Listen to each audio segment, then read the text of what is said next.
صدیوں سے بادشاہ بننے والے اس آیت، اس وظیفے اور اس تسبیح سے ضرور فیض پاتے ہیں۔ صدیوں سے جو بادشاہ بنتے ہیں، جو شہنشاہ بنتے ہیں، وہ اس وظیفے سے ضرور فیض پاتے ہیں کہ بندہ فقیر سے شہنشاہ بن جائے، بس یہی ہے۔ اور آپ کی زندگی میں، یعنی حضرت امام جعفر صادق کی زندگی میں اس کے بہت فوائد، اس کے بہت فضائل، اس کی بہت برکات اور اس کے بہت کمالات۔ پوچھا کہ اس کا فائدہ کیا ہے، اور میں بس فقیر سے شہنشاہ بنا دیتا، یہ اس کا فائدہ۔ اس آیت کے اندر تسخیر ہے، اس آیت میں رزق ہے، تسخیر ہے، اس آیت میں رزق ہے، اس آیت میں درازی عمر ہے، اس آیت میں نہ ختم ہونے والا ایسا نظام ہے کہ اس آیت پہ یقین کرنے والا، میرا لفظ ذرا یقین بھی یقین سے سنیے گا، یقین بھی یقین سے سنیں، اس آیت پہ یقین کرنے والا، اس آیت کو پڑھنے والا، اس آیت کو اپنی زندگی کے معمولات میں شامل کرنے والا کبھی منگتا نہیں ہو سکتا انشاءاللہ۔ اس سے اگلی بات یہ ہے کہ اس آیت کو پڑھنے والا، اس کی نسلیں کبھی منگتی نہیں ہو سکتی، نسلیں کبھی منگتے نہیں ہو سکتی۔ آپ کو کچھ زندگی میں مجھے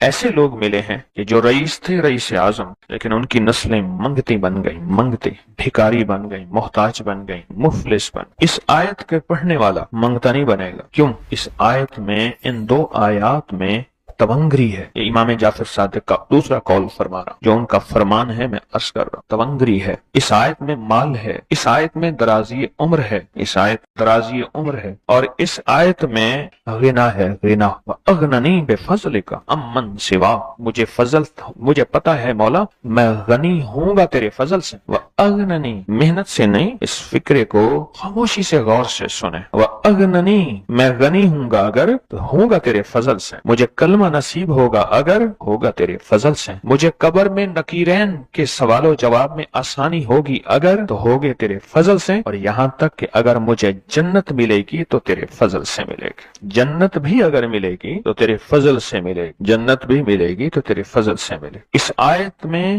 یعنی ان دو آیات میں غنا ہے، غنا ہے اس آیت، اور اس میں ضرورتوں کا پورا ہونا ہے، حاجات کا پورا ہونا ہے، اور اس آیت میں کفایت ہے، کفایت۔ ایک بندے کا کھانا 100 میں پورا ہو جانا یہ کفایت ہے۔ 1 روپے سے میری ضرورتیں پوری ہو جائیں، چاہے تو لاکھ کو میرا روپیہ کر دے تو میرا اللہ چاہے روپے کو لاکھ کر دے، اللہ میرا چاہے کک کو لاکھ کر دے، اللہ میرا چاہے لاکھ کو کک تنکا۔ سورۃ توبہ کی آخری 2 آیات، لَقَدْ جَاءَكُمْ رَسُولٌ۔ کسی نے حضرت امام جعفر صادق سے پوچھا کہ حضور یہ فرمائیں کہ سورۃ توبہ کی آخری 2 آیات کے فضائل کیا ہیں، فوائد کیا ہیں، اس کے فوائد اور فضائل کیا ہیں؟ فرمایا بس یہی ہے کہ بندہ فقیر سے شہنشاہ بن جاتا ہے، بس یہی۔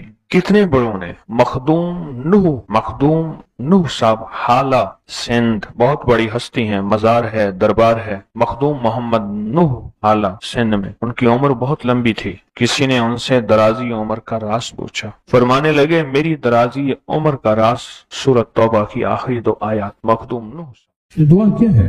وَأَغْنَنِي بِفَضْلِكَ عَمَّنْ سِوَا، اور اس کی طاقت کیا ہے اور اس کی تاثیر کیا ہے؟ مثلاً دعا ہے، آقا کی بارگاہ میں ایک شخص مقروض، پریشان، غربت اور تنگ دستیوں کا مارا ہوا، حالات کا ہارا ہوا، زندگی سے بیزار، معاشرے نے اس کو، زمانے نے اس کو چھوڑ دیا، معاشرے نے، زمانے نے چھوڑ دیا، اور حضور کی بارگاہ میں حاضر ہوا تو حضور نے فرمایا تو پڑھ اللہم اکفنی بحلالک عن حرامک اغننی بفضلک عمن سواک، اللہم اکفنی بحلالک عن حرامک، اللہ میری کفایت فرما، کفایت فرما۔ کفایت سے مراد یہ ہے، کبھی وہ ایک بابا جی کہتے تھے کہ نہیں لوڑ دی تھوڑ نہ ہوئے، مجھے جس چیز کی ضرورت ہو وہ ہر وقت مجھے ملتی رہے، اللہ ایسی کفایت فرما یا کسی کا محتاج نہ رہوں، ایسی کفایت فرما میں عاجز نہ بنوں، ایسی کفایت فرما ایک ایک چیز کو ترستا نہ رہوں، اللہم اکفنی بحلالک عن حرامک، پر کفایت کرنے میں میرے ساتھ حلال کے معاملے کرنا تیری تقسیم ہے، تیری ترتیب ہے، اللہ مجھے حلال بھی چاہیے، ایسا چاہیے جس میں وسعت ہو، اور ایسا چاہیے جس میں برکت ہو، اور ایسا چاہیے جو میری ساری ضرورتوں کی کفایت کرتے، ساری ضرورتوں کی کفایت کرتے۔ میرے پاس وہ حال نہیں چاہیے کہ آج ایک چیز ہے دوسری نہیں ہے، دوسری ہے تیسری نہیں ہے۔ ایک صاحب کے پاس ایجنسی تھی، کہنے لگے ایک دفعہ میاں بیوی ہم روٹی کھا رہے تھے، ایک ٹھنڈا سانس نکلا بیوی کا، میں نے کہا کیا ہوا؟ کہنے لگے کہ جب میدا ٹھیک تھا تو کھانا نہیں تھا، اب بیماریاں روگ لگ گئے ہیں، کھانے لاجواب ہیں، اس وقت غربت تھی، تنگ دستی تھی، دل چاہتا تھا کھانے کو، طبیعت چاہتی تھی راحت کو، اب وہ نہیں ہے۔ اور جب سے یہ دعا پڑی ہے پھر رب نے وسعت کے دروازے کھولے۔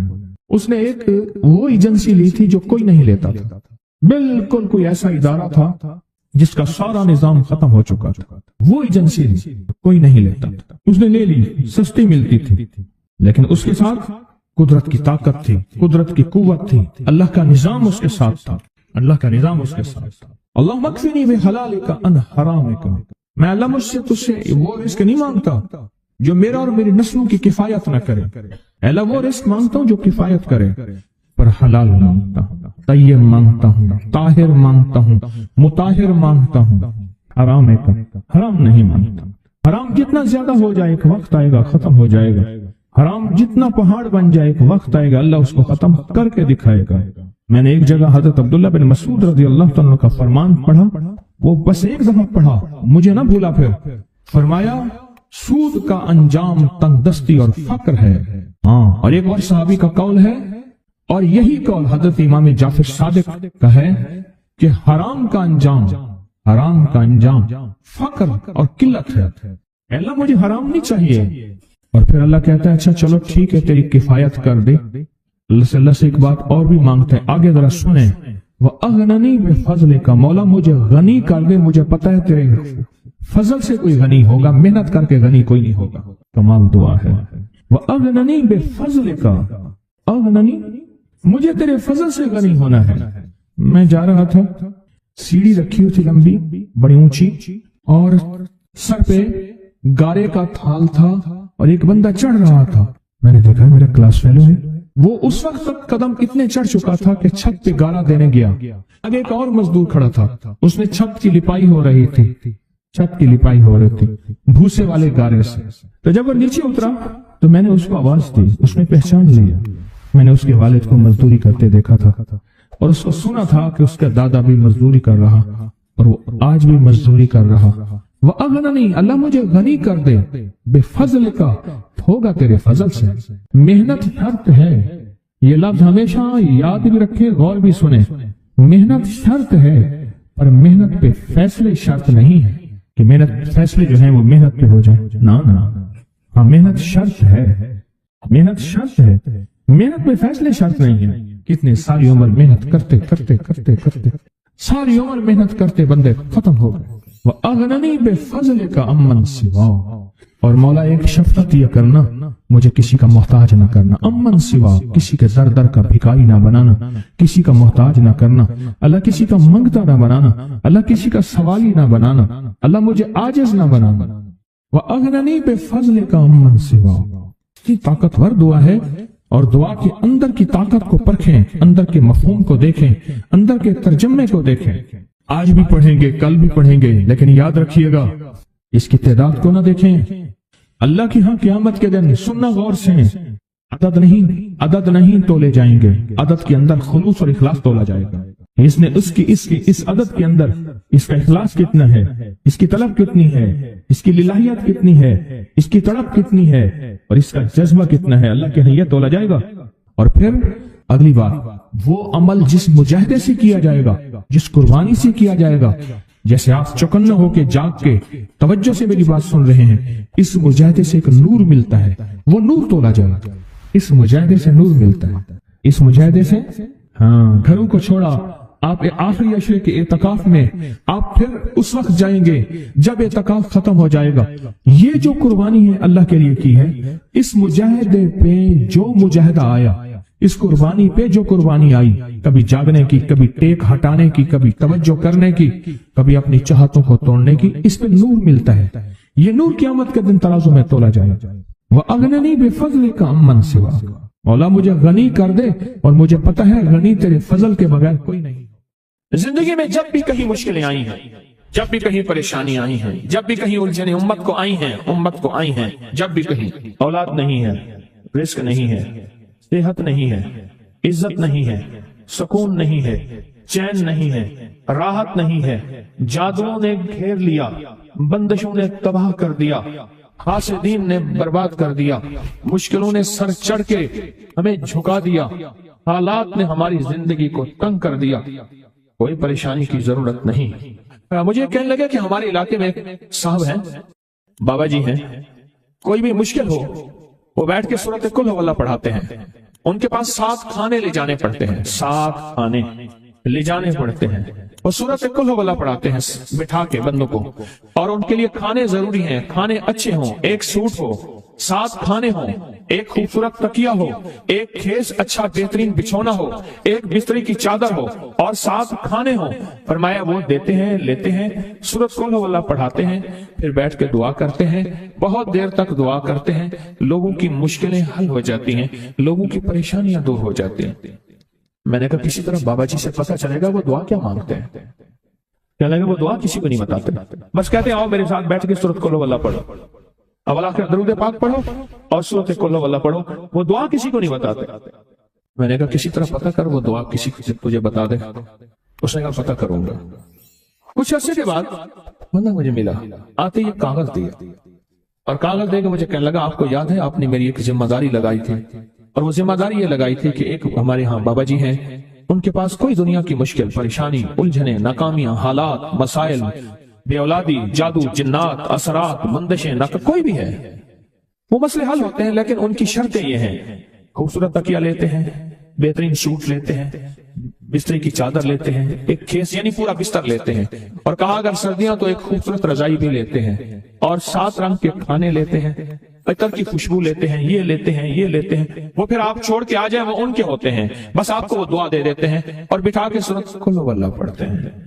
میں نے کہا کس طرح پتہ کر کے یہ عمل کیا ہے، پتہ کر یہ عمل کیا ہے۔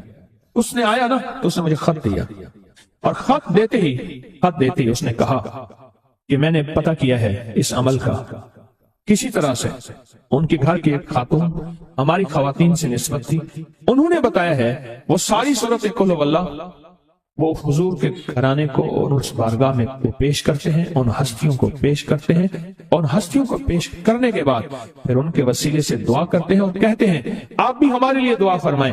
یہ کہنا شرک نہیں ہے، خیال کرنا، میں امت کو شرک پہ نہیں لگا رہا، بدعت میں نہیں لگا رہا، میرے ساتھ ہر عمل کے بڑے بڑے حوالے ہیں، میرے ساتھ ہر عمل کی بڑی بڑی طاقتور لنکس اور ریفرنس ہیں، میں نہیں لگا رہا، میں ایک وعدہ کرتا ہوں اور ایک دعویٰ کرتا ہوں، لیکن وہ دعویٰ نہیں ہے نہ وعدہ ہے۔ کوئی آ کے یہ نہ کہے کہ ظالم ساری عمر خود بھی شرک اور بدعت میں لگا اور ہمیں بھی شرک اور بدعت میں لگایا اور میری قبر پہ کوئی پاؤں نہ مارے۔ ہاں یہ ضرور آ کے کوئی کہے اللہ اس کی قبر پہ ترس کھا اور رحم فرما، ساری عمر تیرے اور تیرے حبیب کی سچی راہیں دکھاتا رہا اور محمد آل محمد کی سچی راہیں دکھاتا رہا، یہ وہ شخص ہے اللہ اس پہ ترس کھا، اللہ اس کو معاف کر دے۔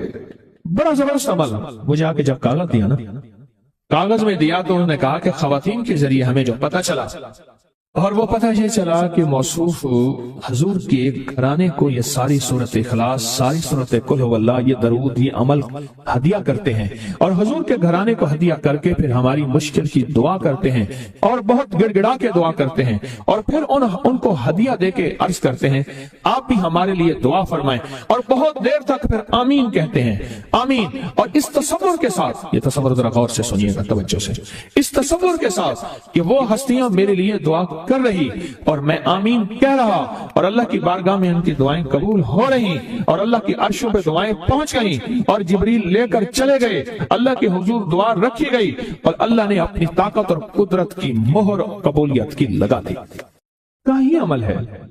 ان کو ہدیہ کرتے ہیں، میں پھر دوہرا رہا ہوں، غور سے سنیے گا، ان کو ہدیہ کرتے ہیں، ان کو ہدیہ کر کے ان کے وسیلے سے دعا کرتے ہیں، پھر ان کو دعاؤں کا عرض کرتے ہیں آپ بھی دعا فرمائیں، آپ بھی دعا فرمائیں، اور ان کو دعاؤں کا عرض کرتے ہیں اور پھر ان سے دعائیں لیتے ہیں اور بہت دیر تک آمین اس نیت سے کہتے ہیں کہ وہ دعا فرما رہے ہیں اور ہم ان کی دعاؤں پہ آمین کہہ رہے ہیں۔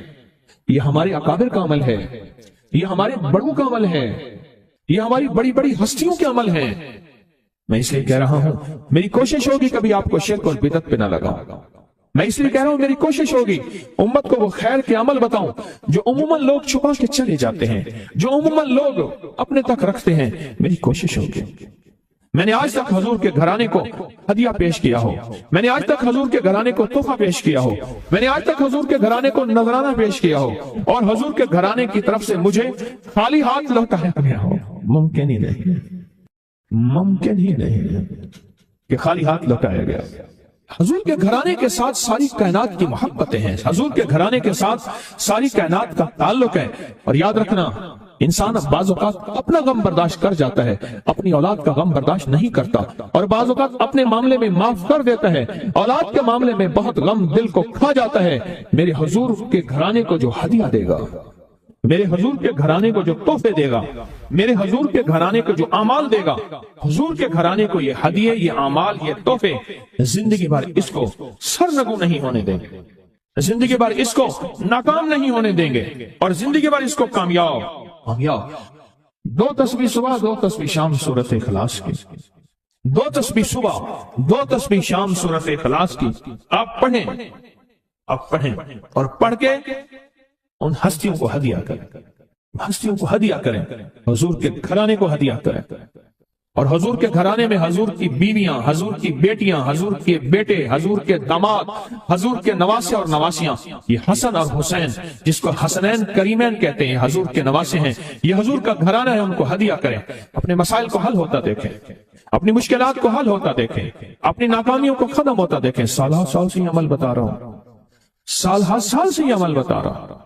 میں نے تو جس کو دیا ہے زندگی میں اس کو کامیابی ملی ہے، میں نے تو جس کو دیا ہے اور زندگی میں ناکام نہیں ہوا۔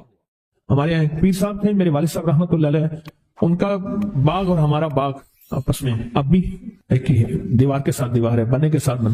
تو وہ ان کے ہاں گئے تو ایک بابا جی جھاڑو دے رہے تھے، ایک بابا جی جھاڑو دے رہے تھے، اور صبح شام کی روکی سوکی ملتی تھی، اور بس ہر وقت غلامی ہوتی تھی، ہر وقت غلامی ہوتی تھی۔ تو مجھے والد صاحب نے بتایا کہ میں اس بندے کو جانتا ہوں، اس نے اتنی مربع، اتنی ایکڑ، اتنی زمین جو ہے اٹھا کے ساری پیر صاحب کو دے دی، اور ساری زندگی پیر صاحب کے 2 وقت کی ایک سوکھی پوکی روٹی، آخر وہیں مر گیا اور اس کو کفن دے کے دفن۔ اسے پیر صاحب نے مجبور نہیں کیا، پیر صاحب نے مجبور نہیں کیا۔ دعاؤں کی طاقت ہے، دعائیں نسلوں کو کھلائیں گی، پلائیں گی۔ پر ایک تجربے کی بات بتاؤں، بڑوں کی بات ہے، بڑوں کی بات، دعاؤں کی برکت سے اللہ حلال طیب طاہر کھلائے گا۔ میرے پاس ایک صاحب ہے، کہنے لگا کاروبار کو زوال ہو رہا ہے، کورنگی میں، کراچی میں فیکٹریاں، ملیں اچھی خاصی ہیں وہ ایریا، تو کہا کاروبار کو زوال ہو رہا ہے، اور کاروبار زوال پہ چلا گیا ہے، کمپنیاں 2-4 بند ہو گئی ہیں، زوال ہو رہا۔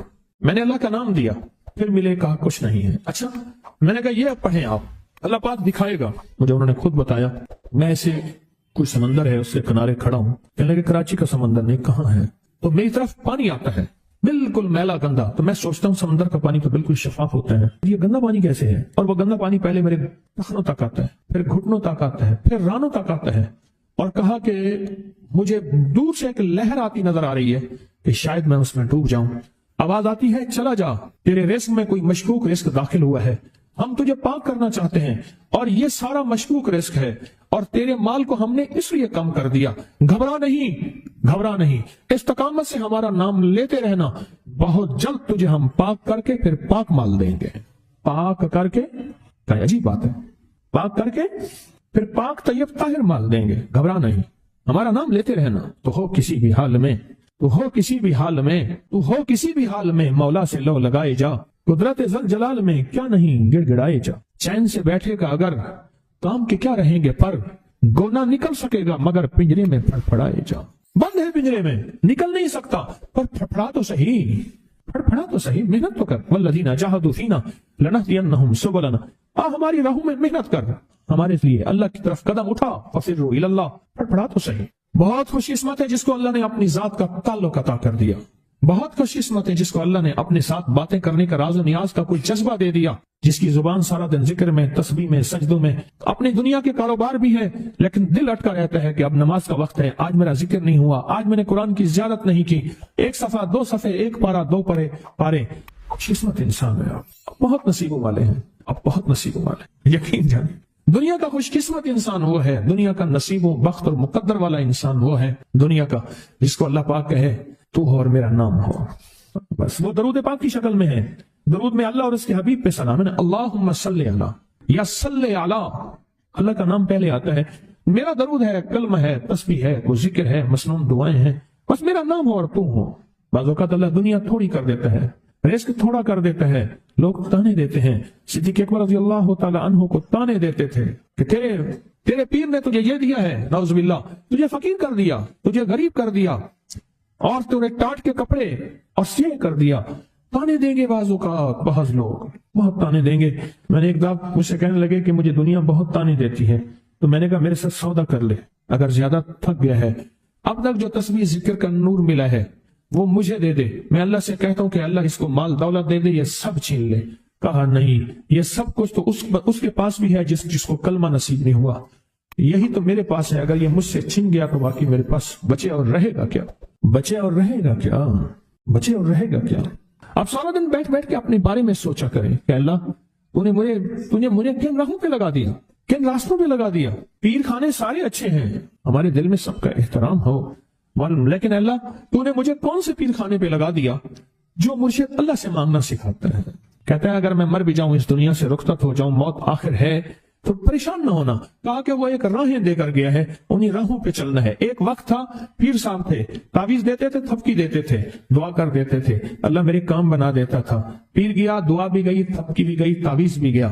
نہیں، پیر جائے پر پیر کا رب تو ہے نا، فَأَيْنَ اللَّهُ، اللہ کہاں جائے گا؟ پیر کا رب تو ہے، اور اصل وہی ہے۔ کل من علیہا، ساری چیزوں کو فنا ہے، اسی کی ذات کو بقا ہے۔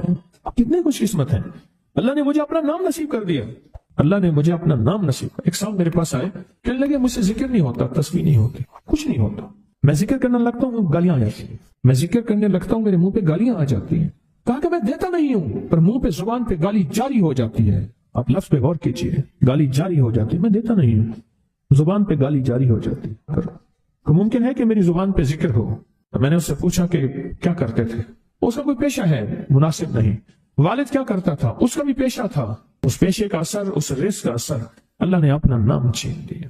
دولت ہے، سب کچھ ہے، مال ہے، دنیا میں ظاہری عزت ہے، پر اللہ نے اپنا نام، اپنے نام کی لذت، اپنے نام کی حلاوت چھین، اپنے نام کی حلاوت چھین۔ اسے کہا صرف اور صرف درود پاک پڑھ، بس صرف درود پاک۔ پھر نہیں پڑھ سکتا، میں نے کہا پڑھے گا انشاءاللہ۔ میں نے اسے عرض کیا کہ میرے سامنے 11 دفعہ بیٹھ کے درود پاک پڑھ، جو درود تجھے آتا ہے 11 دفعہ بیٹھ کے پڑھ، درود پاک پڑھ۔ اور 11 دفعہ پڑھا، اس کی زبان پہ نہیں آ رہا تھا، آتا تھا پر زبان پہ نہیں آ رہا تھا۔ اس نے پڑھا پڑھا پڑھا، اور اللہ کے نام کی برکت ہے۔ کیوں میں نے درود کیوں بتایا؟ کہ اللہ کے نام کی برکت ہے کہ درود پاک وہ واحد عمل ہے، فرمایا اگر ریاکاری، دکھاوے کی نیت سے بھی پڑھو، اللہ کہتا ہے قبول ہے۔ دکھاوا، ریاکاری، لوگ مجھے نیک کہیں، لوگ واہ واہ کہیں، اللہ کے لیے نہیں کر رہا، حالانکہ یہ عبادت کبھی بھی اس کی بارگاہ میں قبول نہیں ہے، کبھی بھی قبول نہیں ہے جو اللہ کے لیے نہ کی جائے۔ پھر اللہ کہتا ہے نہیں، مجھے اپنے حبیب پہ درود اتنا پسند ہے کہ درود پڑھو اور جس حال میں پڑھو، حالانکہ مومن ریاکار تو ہو ہی نہیں سکتا، جس حال میں پڑھو میں قبول کروں گا۔ میں نے کہا میرے دل میں اللہ نے یہ بات ڈالی اسی وقت، اور یہ دلیل کے ساتھ ڈالی۔ میں نے اس کو درود بتایا، اور اللہ کا نظام دیکھیں، اس کی شان کریمی دیکھیں۔ پھر جو اس کی زبان پہ درود جاری ہوا، مجھے کہنے لگا کہ میں ہفتے میں 1.25 لاکھ کر لیتا ہوں، ہفتے میں 1.25 لاکھ کر لیتا ہوں۔ ایک دو اس نے مجھے عجیب خواب سنایا، کچھ خواب ایسے ہیں جو یاد رہتے ہیں۔ کہنے لگا میں دیکھا کہ ہاتھ ٹکڑے ٹکڑے ہو رہے ہیں، ہر چیز ٹوٹ رہی ہے، اور ایک شور ہے، کوئی گونج ہے، اس کی وجہ سے ہر چیز ختم ہو چکی۔ اور مجھے کسی نے کہا قیامت آ گئی ہے، پریشان ہوں، کہاں جاؤں؟ ان المفر کلا لا وزر الى ربک یومئذ المستقر، کہاں جاؤں؟ آخرکار کہا کہ میرے ساتھ ایک بندہ دوڑتا ہانپتا کامتا آیا، اور وہ بھی پریشان تھا۔ میں نے کہا یہ بھی میں اتنا ہے، پوچھا کہاں؟ کہا قیامت آ گئی، کہاں جاؤں؟ بس ہم دونوں پھر ایک طرف دوڑ پڑے۔ آگے دیکھا تو ایک بہت بڑا ترازو ہے، اور مجھے پکڑ کے کہا تیرا نام اعمال ہے، جلدی کر۔ کہا کہ میرے پاس ایک طرف پہاڑ کے پتھر کالے تھے، اور اس میں کوئی کالے جانور تھے، اور کہا یہ سورا تیرا گناہ ہے، سب ہے۔ اور ایک طرف ترازو تھا، اس میں چند ذرے تھے اور کچھ بھی نہیں تھا۔ کہا یہ تیری نیکیاں ہیں۔ کہا میں نے سمجھا بس ختم ہو گیا۔ اللہ پاک جل شانہ کے فرشتے آگے بڑھے، اور کچھ چیزیں اٹھا کے نا ایسے ترازو میں ڈالتے جا رہے تھے جو نظر نہیں آ رہی تھی، پر ایسے محسوس ہو رہا تھا کہ ان کے ڈالنے سے ترازو ایک دم ہلا ہے، کوئی وزنی چیز آئی ہے۔ ابھی بہت سارا باقی تھا کہ ترازو میرا جھک گیا، اور میں جا تو کامیاب ہے۔ میں نے پوچھا یہ کون سا عمل ہے؟ کہا تو نے عشق اور جذبے کے ساتھ وہ جو درود پاک پڑھا تھا، یہ وہی عمل ہے۔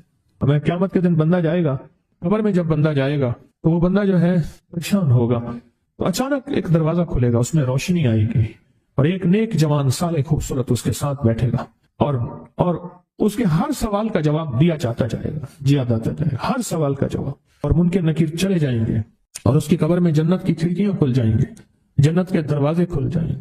تو پوچھے گا یہ کیا ہے، آپ کون ہیں؟ کہا وہ درود ہوں جو دنیا میں تو اٹھتے بیٹھتے سوتے جاگتے پڑھتا تھا، وہ درود تو دنیا میں مجھے نہیں بھولا تھا، آج میں تجھے نہیں بھول۔ کبھی نہ سوچے ہیں کہ مجھے تسبیح سے، ذکر سے، درود سے، کلمے سے، سورت اخلاص سے اور اس دعا سے کچھ نہ ملا، کیونکہ آپ کو یہ کانوں میں ڈالنے والے بہت ملیں گے۔ کیا پایا، کیا ملا؟ فلاں کو تو یہ ملا، فلاں کو تو یہ ملا، تجھے کیا ملا؟ بہت ملیں گے، بہت ملیں گے، اور ایسے لوگ ملیں گے کہ جس کا گمان سے بالا تر ہے، ایسی دلیلوں کے ساتھ بات کریں گے، آپ کے قدم ڈگمگا جائیں گے، ہل جائے گا، اور انسان سوچنے لگ جائے گا کہ میں نے تسبیح خانے کا انتخاب غلط کیا ہے، یا پھر اپنے شیخ اور مرشد کے بارے میں وساوس اور بدگمانیوں کی بھار مار کر دے گا، اور شیخ اور مرشد کی جاسوسی اور تعقب پہ لگا دے گا، اور بدگمانیاں، شک بڑھ جائیں گے۔ اگر شک اور وسوسے بدگمانیاں بڑھ گئے ہیں تو سمجھ لے کچھ تھا تو چور آیا، اگر نہ تھا تو چور کہاں آتا۔ اب اپنے آپ کو یہیں سنبھالنے کی ضرورت